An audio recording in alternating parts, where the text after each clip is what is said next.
दोस्तों नए पुराने गाना सुनने के लिए हमारे YouTube चैनल नरेश धुवे को सब्सक्राइब करें।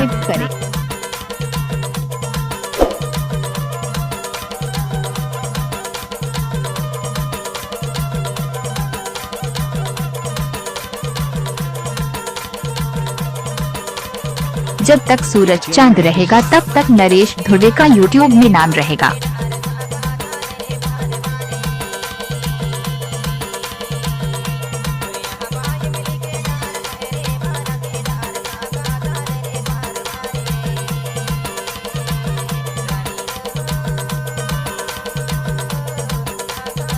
डीजे नरेश धुवे वादन ददरा टोला वाले।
जब तक सूरज चांद रहेगा तब तक नरेश धुवे का YouTube में नाम रहेगा।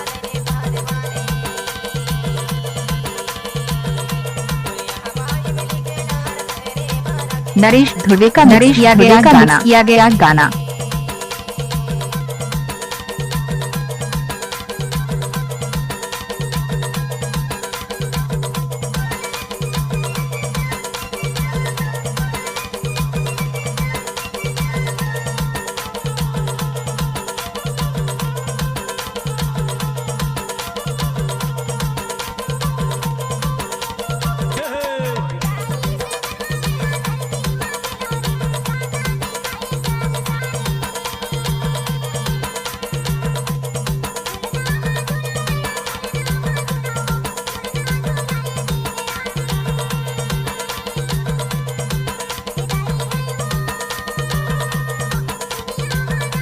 दोस्तों नए पुराने गाना सुनने के लिए हमारे YouTube चैनल नरेश धुवे को सब्सक्राइब करें।